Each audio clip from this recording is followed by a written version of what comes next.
திருவாரூர்ல இருக்கக்கூடிய தியாகேச பெருமான் கோயில் 5 வேலி நிலம், குளம் வெட்டி இருக்கிற இடம் 5 வேலி நிலம். எதுக்கு தெரியுமா? இன்னைக்கு எல்லாம் மருத்துவமனைக்கு போனோம்னா மருத்துவர் என்ன சொன்னாரு?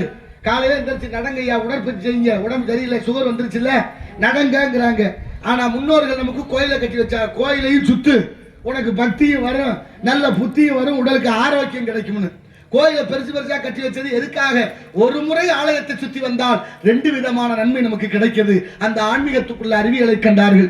அந்த பக்கம் போகாத, சாமி இருக்கு, என்ன கோயில் வாசல்ல இது என்ன வேலைது அப்படின்னு சொல்லி திருத்தினா ஒரு பயத்தை உண்டு பண்ணாங்க.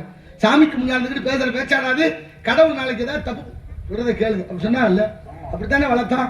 அது வரைக்கும் நல்லா தான் பயம்தான் நமக்கு பக்தியா மாறியது. இன்னைக்கு பாருங்க, திருவிழா திருவிழா என்ற வாசகத்தை திருப்பி சொன்னா விழாதிரு. திருவிழா என்பது மனித வாழ்க்கை ஏற்றத்தாழ்வுகளை சரி செய்து நிறைவை கொடுத்து மன நிம்மதியை கொடுக்கும் திருவிழாவா அமைஞ்சது. இன்னைக்கு எல்லா ஊர்லயும் திருவிழா விழுந்து விழுந்துதான் நடத்த வேண்டியது.